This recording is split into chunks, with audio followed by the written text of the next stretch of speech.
Kia ora, good morning, good morning, good evening, yeah. So, I passed out because it's been quite an emotional day for me. Um, I've had a lot to deal with emotionally, on an emotional level, which is probably explaining this dream, but yeah, it's been a lot for me because yeah, emotional choices and still dealing with grief and all of that. So, I just wanted to document this dream. All I can remember, and you have to remember with dreams, you only remember the parts you're meant to remember. And I dreamt that I was walking away from a lake, from a loch. I was walking away from a lake. And I went to a house I didn't know that I was just staying in, like I was visiting, and it was time to leave. And I went into the bedroom, and I was sleeping on a mattress on the floor, and I was making the bed because I was getting ready to leave. I'd packed my stuff and I was getting ready to leave, and I was making the bed, and I noticed that there were spots of blood on the bed, sort of up round by the head bit, where the pillows are. But I straightened everything up, and I made everything, and I set the pillows straight, and put the blankets around the bed properly. And then all the teddy bears and dolls and toys that were on the floor, next to the mattress on the floor, I set them up all nicely along the bed, and, remade the bed, and it looked really nice, and it looked really cute and sweet because of all the toys. I think I think they were mine. Like, I think the toys and teddy bears and that were mine, and I'd brought them with me for comfort. Why I wasn't taking them with me, I don't know, but I got my bag and I took this long mirror off the wall and had it under my arm, and I left the house and started walking down the street, and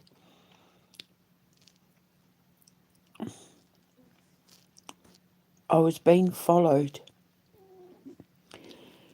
and I knew I was being followed, and it was dark, and I turned around, and it was my ex-husband, Chris, and he said to me, "You left your phone in the garage." Oh, I went to I went to get my phone to call someone, to call for help, and he said to me, "I've got your phone. I grabbed it. You left it in the garage." And I was like, "Oh my God, like, thank you so much," and grabbed my phone, and it was at 22%. It had been charging it, and it was at 22%. And I remember thinking in the dream, oh, my phone had run out of battery, and I must have left it in the garage of the place where I was staying to charge. And then I woke up. I just remember being grateful that it had enough on the phone that I could call for help, like, that I could call for, like, to get me where I was going next. So I've been sitting here for the last, like, 20 minutes trying to figure out what the hell it means. Walking away from the lake, walking away from a controlled emotional situation, walking away from a situation that I had complete control over. I'm the one that had the control to, and making the decision to walk away, because lakes whenever you're talking about water in dreams, it's talking about your emotional state, talking about your emotions and your intuition. And lakes can also reflect, as long as the water's calm and the weather's fine and stuff like that, talk about like intuitive perception, because lakes can represent like mirror images. When you think of a lake, if you looked at it from outer space, it could look like a mirror. So I was walking away from it. I'd had like I'd been for a nice walk around it, and now it was time to head back. So it was controlled. So it's talking about me leaving a situation that was all under my control, that was based on, when I looked at it from an intuitive level and an emotional perspective, I was happy to walk away from it. I was in control. And then walking to the place where I was staying temporarily, like it being a temporary, the situation I was in was only meant to be temporary. It was only meant to,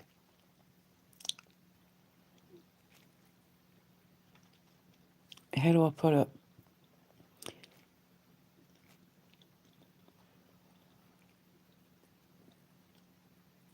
How do I put it? I'm trying to think. It was only meant to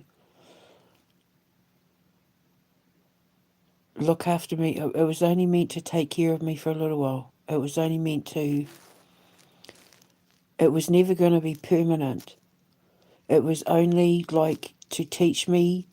That's it. Okay. So I left the lake. I was under control of it. But it was never supposed to be permanent.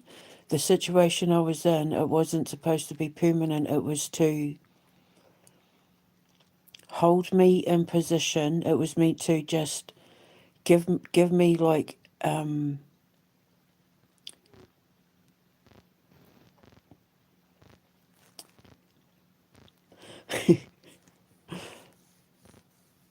see why I take time trying to figure these dreams out before I hit record. I know what I'm trying to say. I'm just trying to find the words to explain it. You know the dream I had with Amber where I was saying it was all part of a test? It's kind of like that. It was only temporary. The situation I was in, that I was under control of, emotionally, intuitively, um, it it was never permanent. I was never destined. It was never part of my destiny to be involved in it permanently. It was only temporary. I made the decision to leave. I was the one in complete control of the situation when I had to make the choice, when I made the choice, when I was ready to walk away. But it was only supposed to get me to where I'm supposed to go next. So the situation I've been in,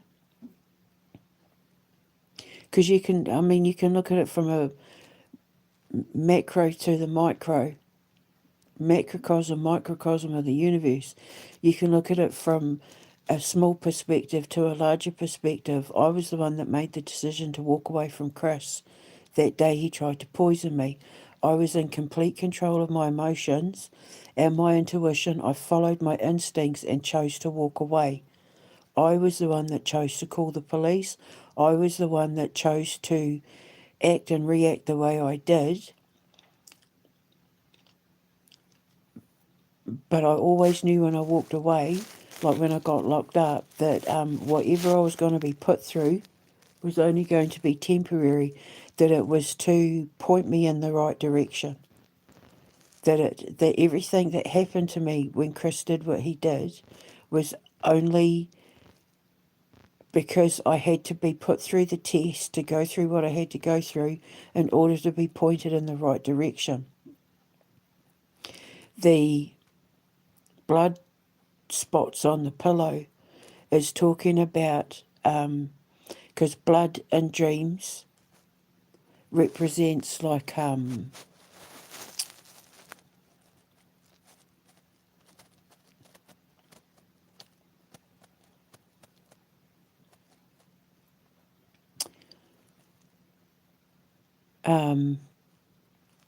do I explain it? Blood in dreams, depending on the situation, depending on the context. This was on a bed. So dreams about beds represent your conscience. You know, that saying, that idiom, you made your bed, you can lie in it. But there was blood spots, spots of blood, and surrounded by toys. So it's like, it's twofold. It's like not allowing the people that put me through hell. It's like, well, this is your fault. You take responsibility for what you did. Don't blame me for you messing up. Don't blame me for what you did. Don't blame me for the sins you committed, for the crimes you committed. You don't get to take it out on me. You don't get to blame me. I'm innocent. I was the innocent one. I was the one that you targeted, i.e. the blood and the toys. I was the innocent one. I was the one trying to help because I was making the bed. I was the one trying to keep the peace because I was making the bed. And you made me the victim. I was the victim because it was my blood on the bed. It was blood spots. You sacrificed me. You made your bed, now you lie in it. That's what that means. You chose to sacrifice me. You sacrificed my innocence. Now you have to deal with the consequences. Don't take it out on me. That's what that means.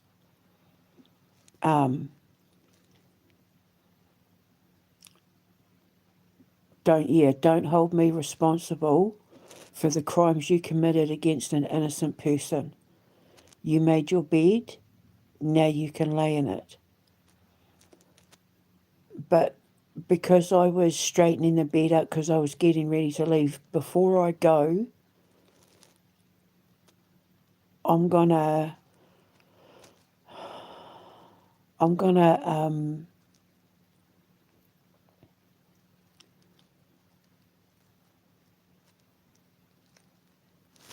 fix this situation for the purpose of my conscience and say, I tried. I did my bit.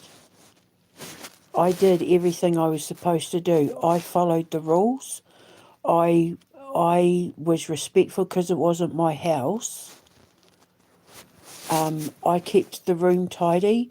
I made the bed. I straightened everything up. I tidied everything up. I got rid of the rubbish and I put everything, I was trying to keep everything in order. So it's me saying,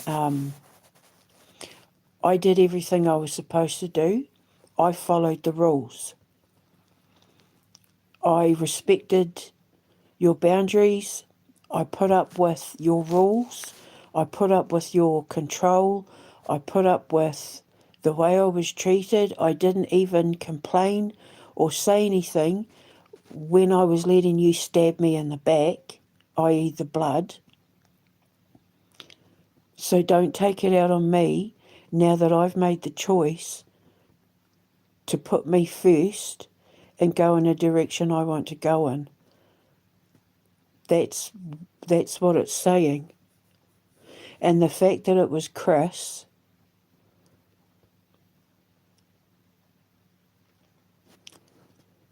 and so the fact that it was Chris, it's to do with the people from my past. When you dream about ex-husbands and ex-boyfriends and that, it's talking about, reflecting on the men from your past, the relationships from your past. It doesn't necessarily have to be about Chris in particular, but given everything, it's basically because Chris, out of all the men in my life that I've ever had in my life, he was the biggest threat to me because he was the one that actually tried to kill me. And he also fed me the poison on the bed.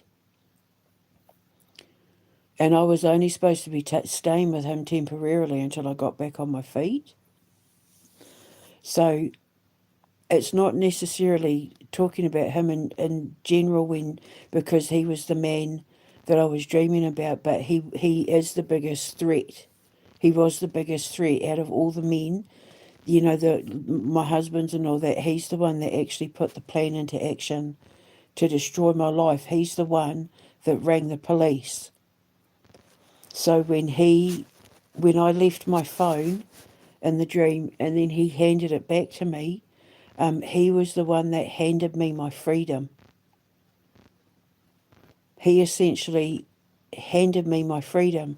And the fact that I had the mirror under my arm, and it was a big mirror, it was actually the mirror that I used to keep in my bedroom. It was a big long mirror, and then it was put in the hallway.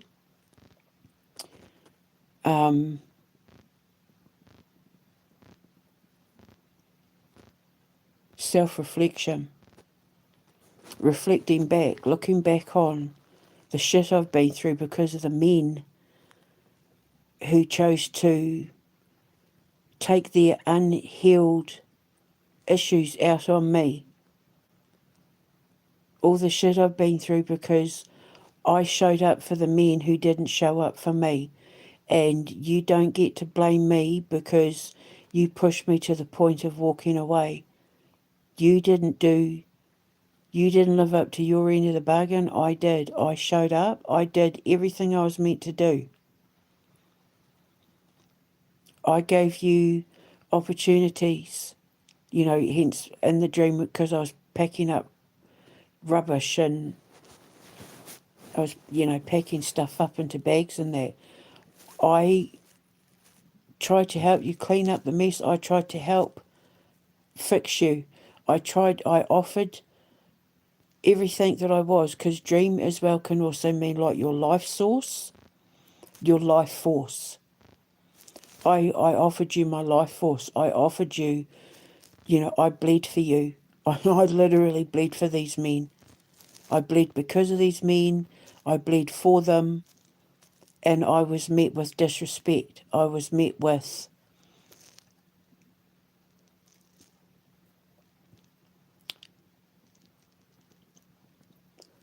don't threaten me. Don't take your issues out on me. I did my bit. I showed up. I did everything I was meant to do. You were the one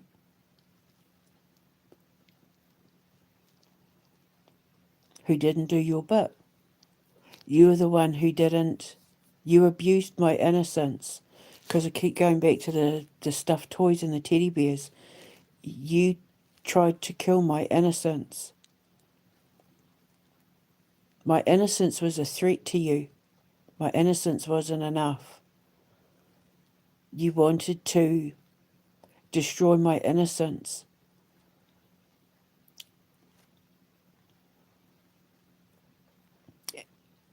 And because I wouldn't let you, you're taking it out on me. So you've done this to yourself. The 22, the phone being charged at 22, it's 22 o'clock. 22:58. I woke up just after 22 o'clock. Like 1 minute past 22 o'clock. And the phone was charged at 22 o'clock.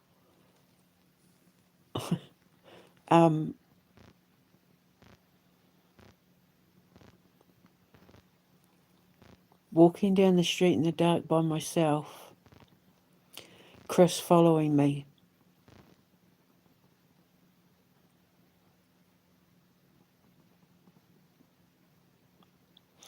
I mean, I know you're watching me. I know you're watching me. It's that. Because I knew he was following me. I know you're watching me.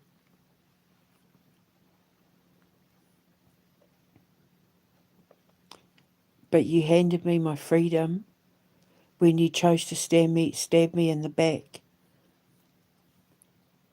So, thank you for the betrayal, because now I get to go in the right direction. That's basically what the dream means.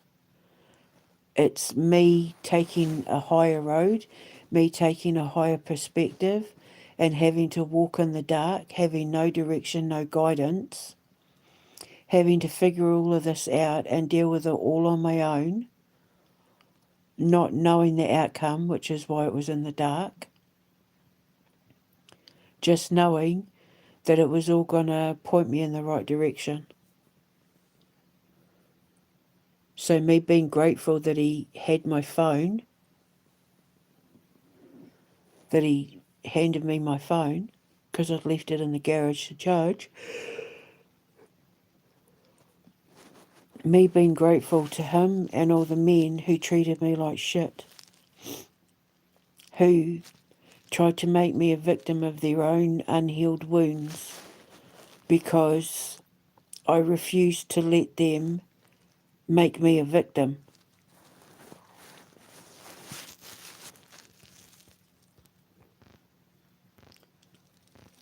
You don't get to treat me like that. It's all on you. Take responsibility for your actions. This is all on you. That's what it means.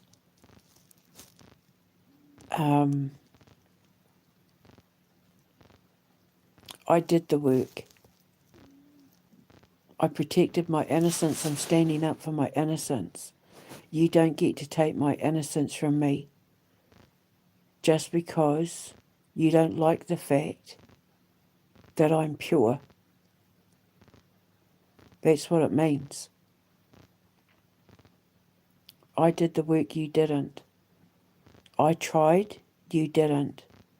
I did right by you, you did not do right by me. So you don't get to take it out on me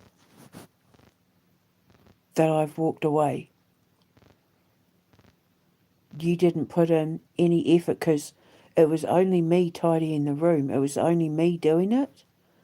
Well, I knew that he was standing at the door watching. You made me do all the work and you did nothing. You put no effort in. You didn't do anything. You sat and you watched and you followed and you didn't do anything. And now you're taking it out on me that I've walked away because I chose to protect my innocence. Meaning, when I walked away from the lake, I chose to walk away to protect my innocence because being around you, i.e. the men, being around you was going to put me in a situation where I would no longer have been innocent. And I've got children to protect.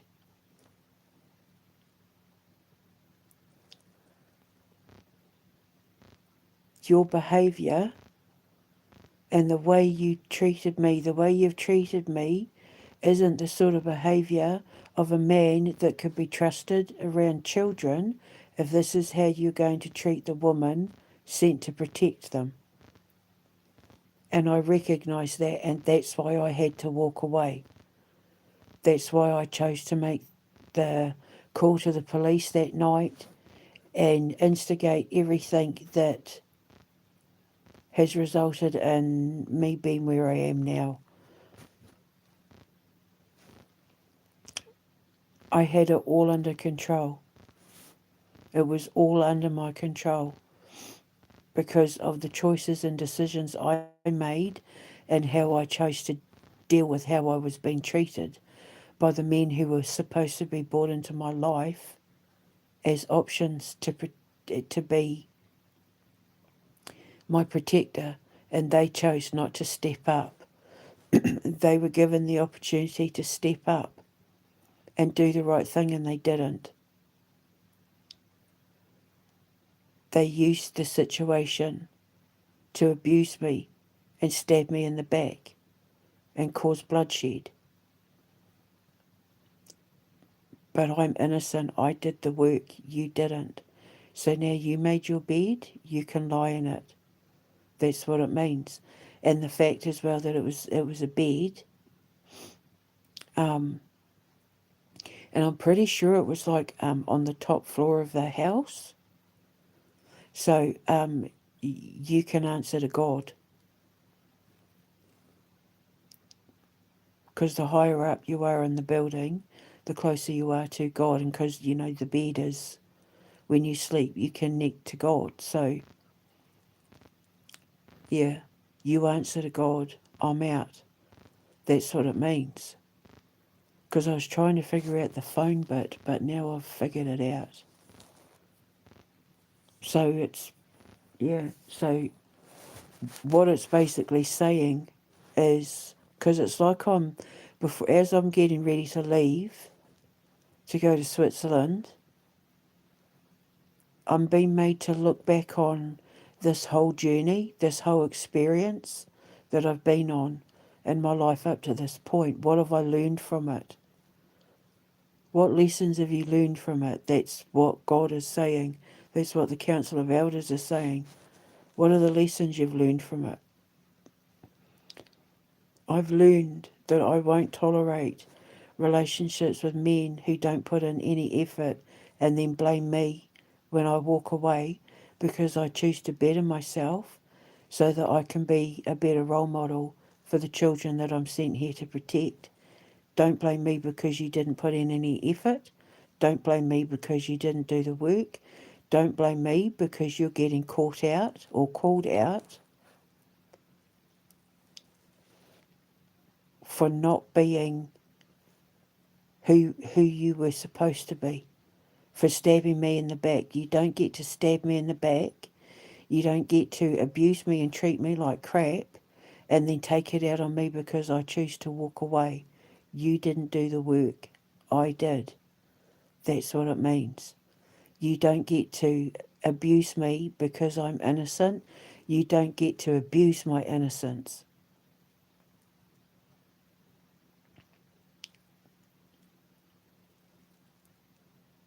I'm trying to think. There was something else in the dream.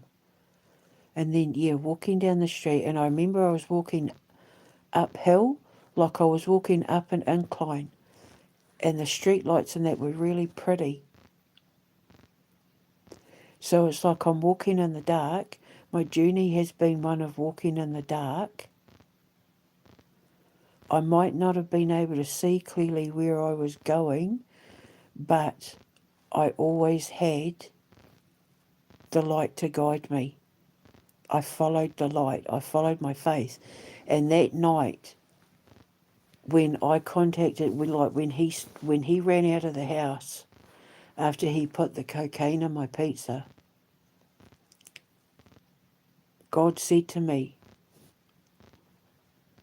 do everything that I'm going, like, don't question anything.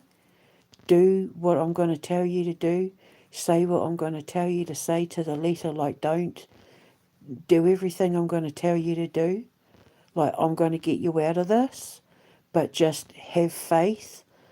Like God said the other day when I was walking in the desert with him in my Holy War the movie, it's all part of the test. It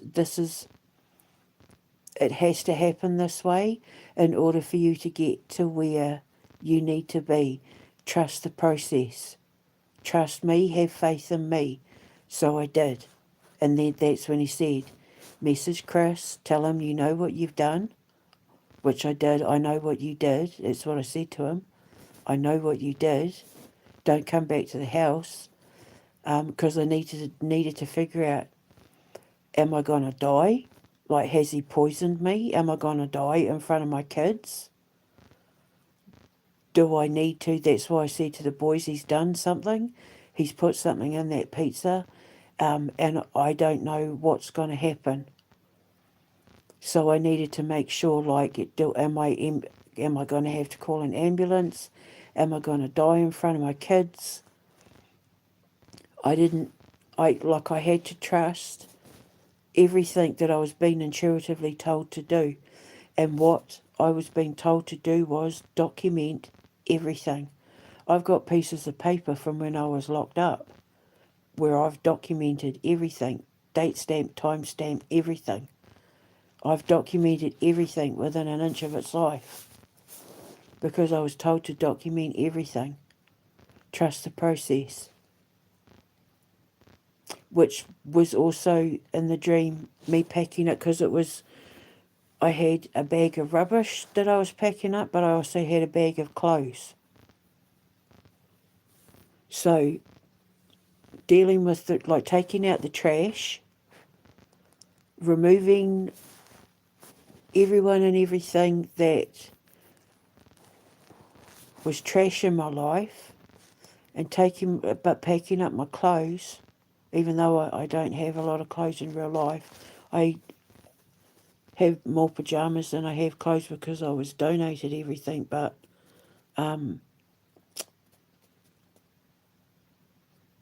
having enough, because it was just like a wee plastic shopping bag of clothes. Taking what I needed. I've had enough. I was given enough. The stuff I was donated. Here, God provided me with enough to see me on my journey. But that my lesson is what I will and won't tolerate from the men who are invited to be in my life. And then they all turned on me when I chose not to let them abuse me.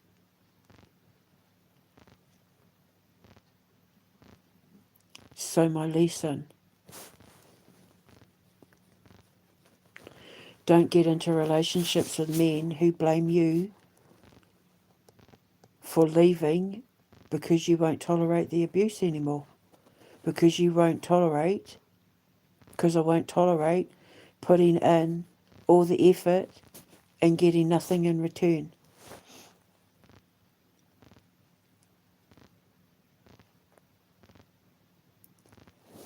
So I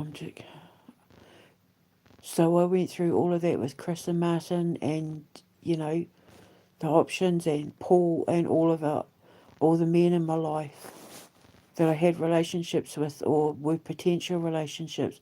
I went through all of that because, I talked about that the other day, following the same pattern. I keep attracting the same men. Why am I attracting the same men?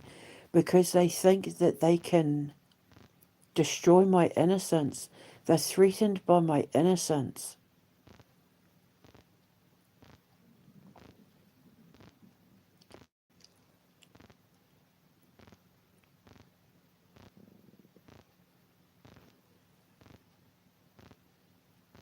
But that's on them. That's not on me. You can have that back. I'm handing it back to you. You deal with it. You're not my problem anymore. Don't threaten me. Don't you dare threaten me. Don't you dare try and abuse me. Don't talk about me. Don't treat me like shit because you don't know how to handle a real woman. It's not my fault you've never dealt with a real woman before. And a real woman doesn't tolerate abuse. That's what it means.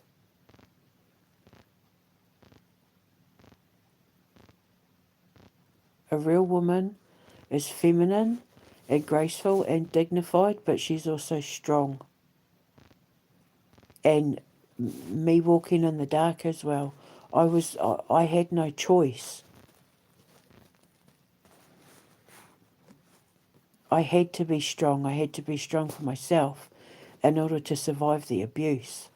So don't blame me when I walked away.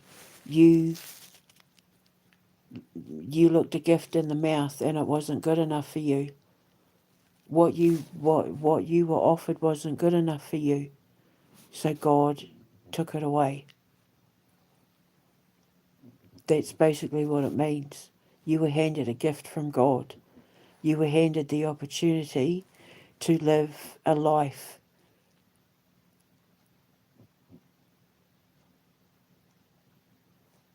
where life would never have been hard for you again. Because I was the one cleaning the room, I was the one doing all the work, which means that I was the reward, not you. I was the gift, not you. And it wasn't good enough for you, to the point where you tried to kill the innocence inside the gift. God literally handed you a secret weapon, a priceless opportunity that would have had never-ending rewards. God offered you a person who has the Midas touch to make copious amounts of money and protection and wishes, and because it was a mattress on the floor, it's like, because I wasn't sparkly and shiny and glittery, was it saying all that glitters is not gold, but all that's gold does not glitter? So because you looked at me and didn't think that I was worth anything, you took that as the opportunity to treat me like shit, thinking I wasn't good enough for you, I wasn't enough for you, is what it's saying. You decided I wasn't enough for you, but you didn't polish the pearl. You saw the oyster and not the pearl. You prefer gold, but you chased fool's gold. You saw me as dirt, but you didn't see, you saw me as dirt, but you didn't do the work to see that I was actually gold. All that's gold does not glitter, and all that glitters is not gold, and all that's gold does not glitter. So you were chasing gold, and you decided I wasn't worthy of anything other than abuse. You treated me like dirt. You saw me as dirt, not realising that I was actually, had you have done the work, I was a gold nugget. But you decided I wasn't good enough for you. So you went off to chase glittery things that turned out to be fool's gold. So now you're taking it out on me that you've realised you've passed up on the opportunity to be with the woman who was given the Midas touch. And if you know who King Midas is, he had access to supernatural powers that allowed him to turn everything that he touched into gold. And that wasn't good enough for you, because you saw all you saw was the scars, the wounds, the poverty, the broken tooth. That's what you looked at, and you judged me for it, not realising that my situation is only temporary. I was put through this situation as part of a greater test.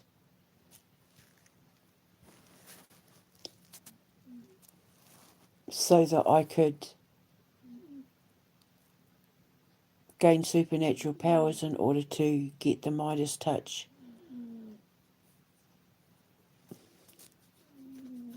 You chased fool's gold. So don't take it out on me now that you've realised what you've lost.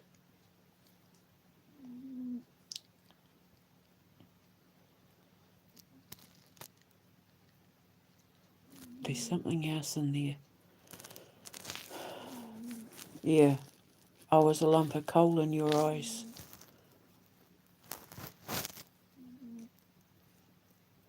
But when you put coal under pressure, you get diamonds from it.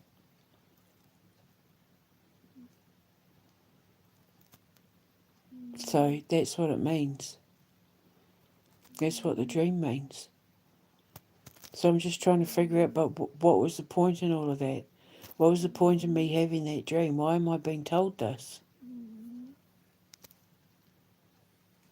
Because I carried the mirror under my arm, self-reflection. Me needing to, is it so I won't feel any guilt walking away? Self-reflection. God's needing me to self-reflect. God is needing me to look at myself before I walked away so that I would know, oh, that in the eyes of God, I'm innocent. Don't, it would make sense as to what happened after I woke up though. God saying, obviously God knew what was about to happen. God knew, it's in reference to today. It's not your baggage. In my eyes, you're innocent. In my eyes, you've done everything right. Don't feel guilty walking away. They've made their bed, let them lie in it, let them deal with me. They can deal with me. I'm dealing with it now. You can walk away. You've done nothing wrong. You did everything you were meant to do. That's what it's saying. Because I was carrying the mirror under my arm. I took the mirror with me and then I was following the street lights in the dark up the hill.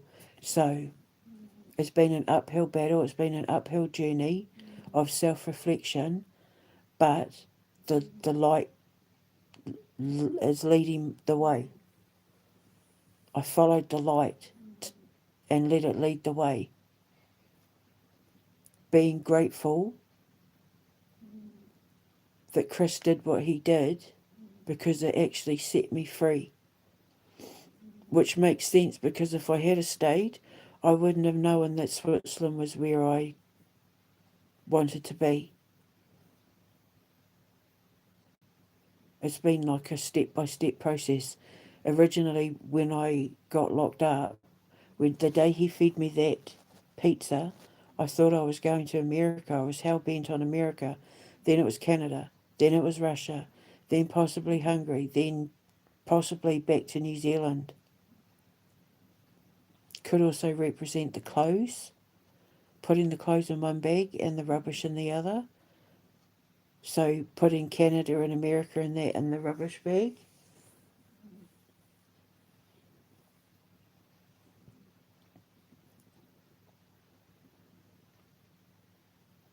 And then completing the journey on my own, following my intuition, following the light to where I'm meant to be, to my destiny, which is Switzerland.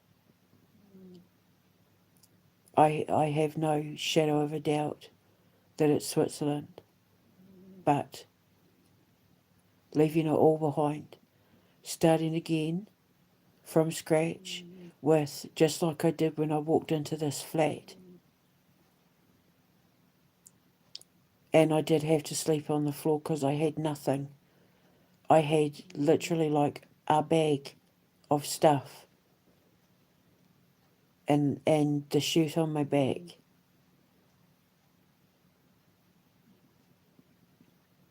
And I slept on the floor.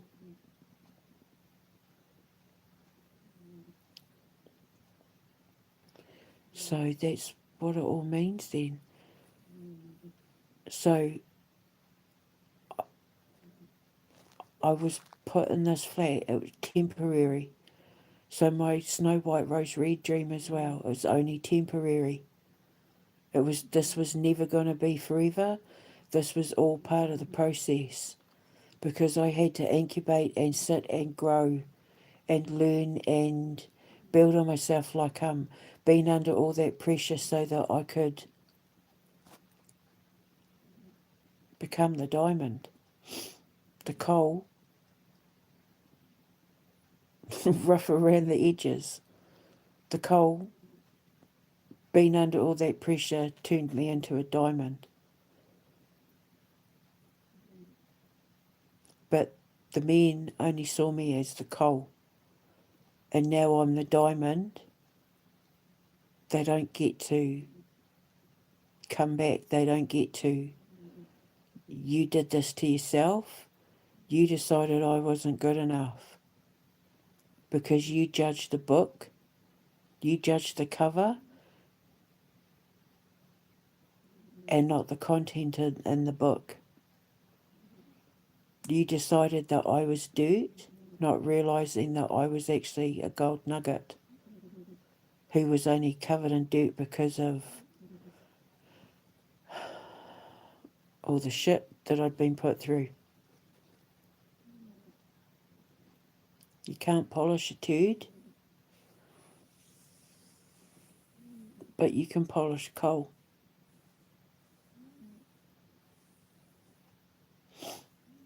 And I'm not polishing turds anymore. Like I'm not. Yeah, that's what it is. I'm not dealing with it anymore. You didn't see my value. You tried to destroy my innocence. You tried to take my innocence from me, and it forced me to have to defend myself by walking away. But I did my bit. You didn't. You didn't step up and help. You did nothing.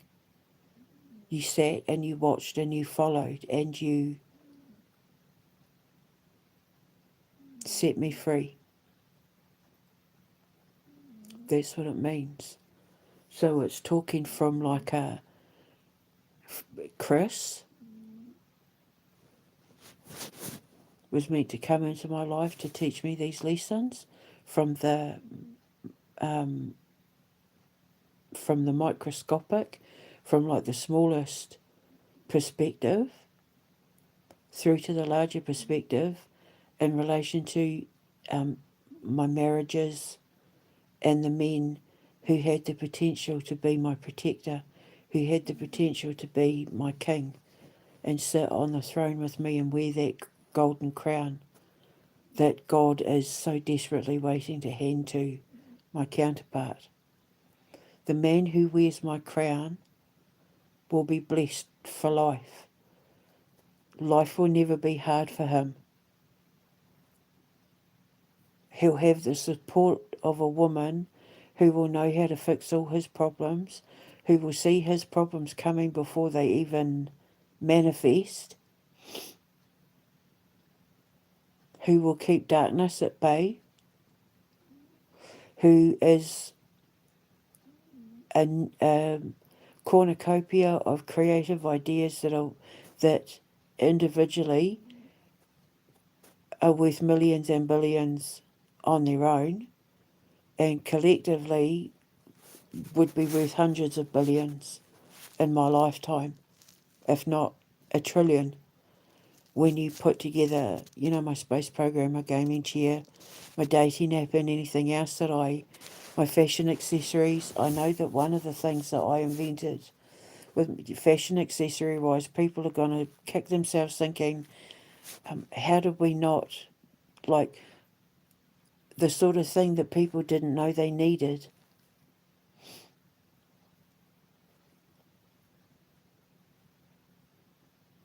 So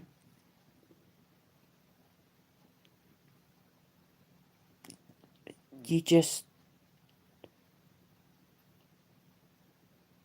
didn't have the patience to wait to let me polish the pearl. I wasn't giving you what you needed there and then because you weren't giving me the opportunity to let the seeds grow.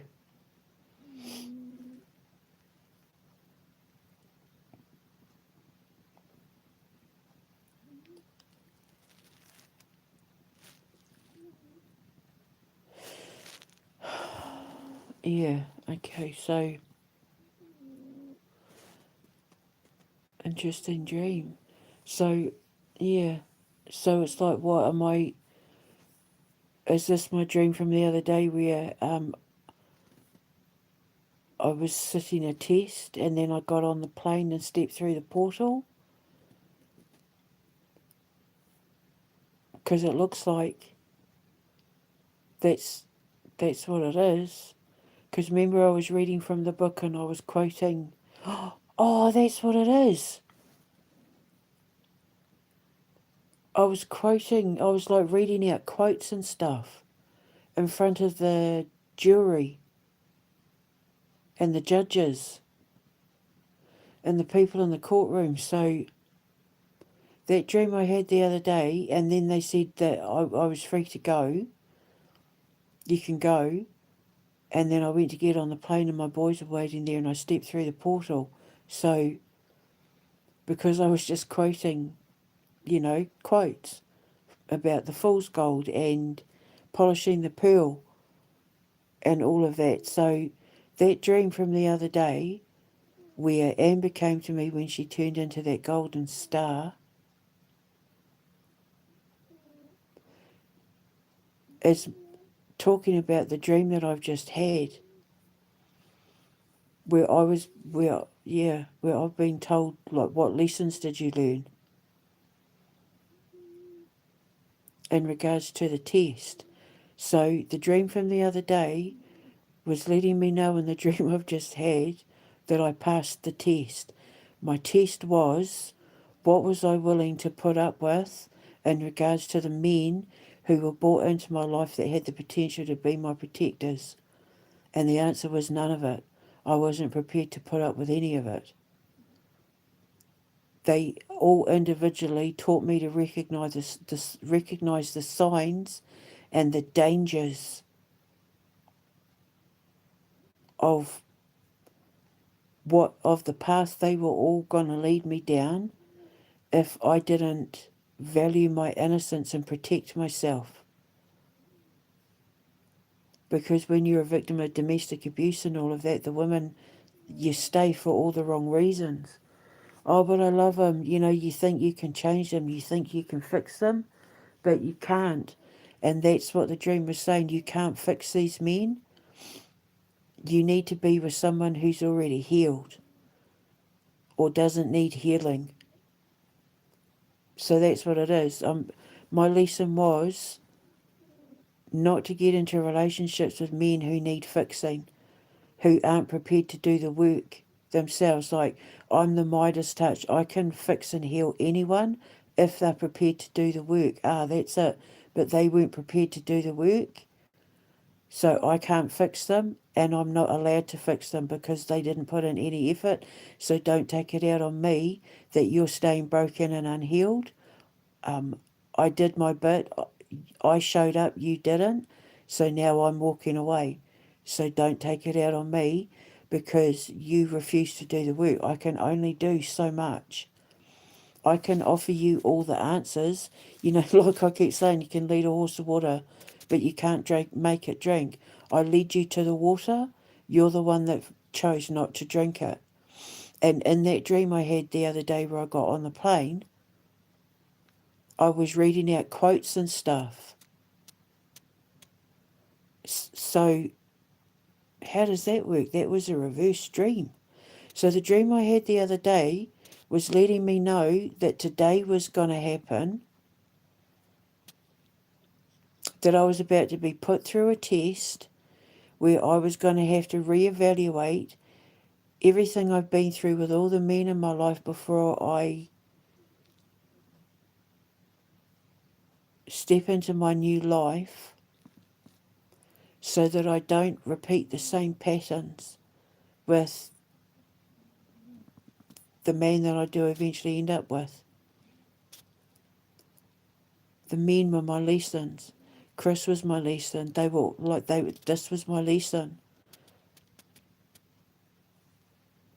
The love of my life. The one who broke my heart, he was a lesson. He didn't step up. He took it out on me. He didn't do the work. None of them saw my value.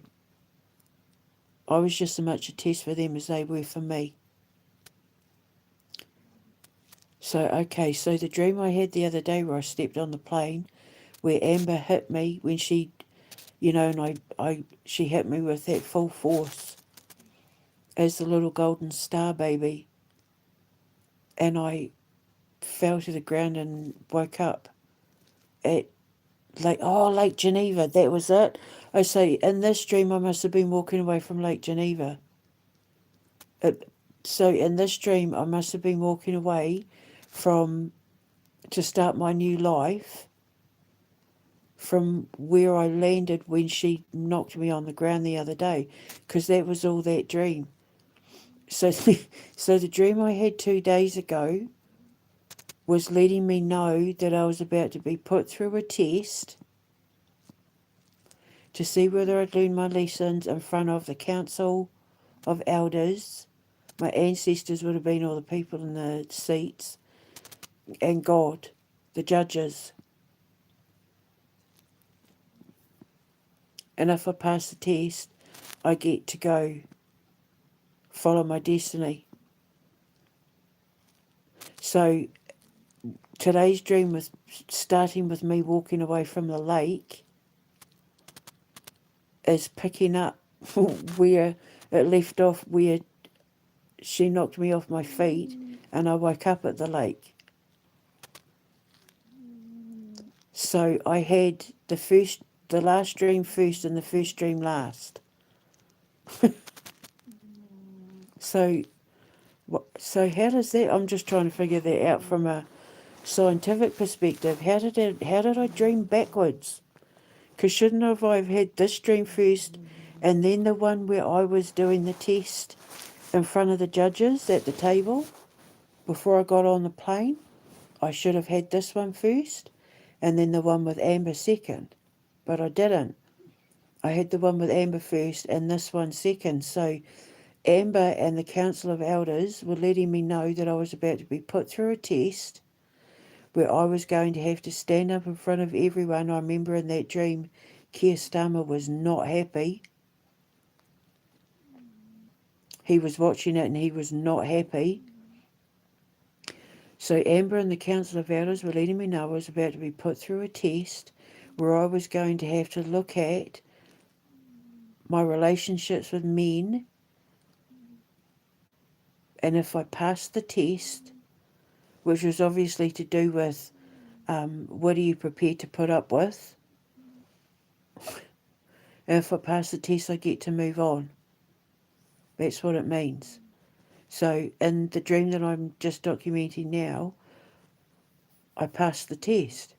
So now I get to move on, because I'm saying to Chris and Martin and that, thank you very much for treating me like shit, because I got to see the truth of who you really were, and I don't want to be a part of it. Thank you very much. I'm out. This is on you. Now you can answer to God. Because that's, because the bedroom was at the top and the mattress was on the floor. So now your moment with God is coming. I get to walk away because I passed the test. So thank you very much for the test. That's what it means. Don't take it out on me. Okay. All right, I understand that now. Sometimes it just helps talking it out so I can make sense of it in my head, because I was trying to figure out the part where he followed me, and I was thankful that he handed me my phone that was at 22%. But I woke up at 1 minute past 22 o'clock. So, okay, I've got it now. So I'm definitely going to Switzerland. And because Lake Geneva is a few miles down from where I had my eye on that property, which I was being led to by the 7 dwarves, because I'm Snow White, who ended up being children angels. In that dream, I had to build the bridge to get across the river out of the tree you know, out of what I could forage on the ground and, you know, the tree stumps in there. And I had to make the bridge myself to get across the water. So this is me making the bridge myself. This dream I had, this is the part of that dream. God, it's like dream inside a dream inside a dream. And so it's like all my dreams were letting me know what the test was, giving me the answers. So in my Snow White Rose Red dream, because remember, it led me to Amber. It led me to being handed that rose in the garden. And I'm pretty sure it was in the garden of the property that I want to build. That's just, you know, that's a few miles away from Lake Geneva. And Lake Geneva is where I landed when she knocked me on my feet, off my feet, because she ran towards me. She was the golden star. I was telling my sister about it today when I turned around and I saw Amber inside that golden star as a baby. She was rushing towards me and she jumped on me so hard it knocked me off my feet.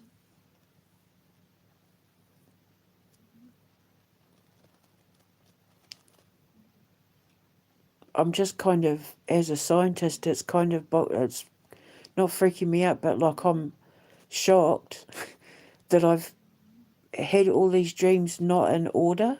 Was that part of the test as well, to see if I could weave the dreams together to get the answers? Because the kids led me out of the flat. So the kids from my future were the ones that were drawing me away from the toxic relationships I was in or about to enter into. Because had I have gone down those paths, I would never have been able to get to where I'm meant to be, which is with them in the future.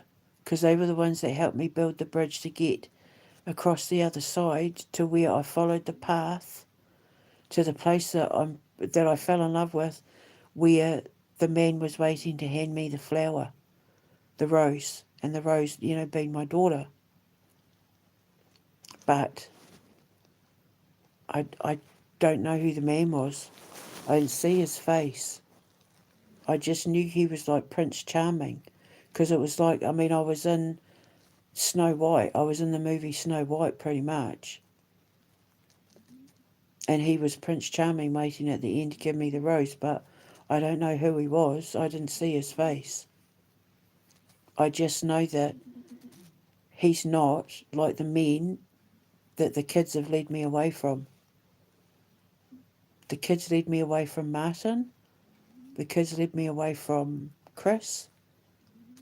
The kids have led me away from all of it because I'm doing it for the kids. I've always said that no man will come before my mission to save the kids, to get to the kids. So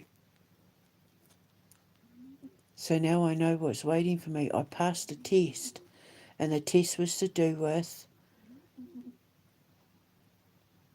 recognizing the signs of toxic men and putting the loyalty to myself and the purity and innocence of who I am with the children first. Okay, all right, I've got that. Okay, I'm happy with that now. Yep, I'm happy with that. Yeah, I'm happy with that. Awesome. Okay, I've got it. Thanks, Amber. Thanks, Council of Elders.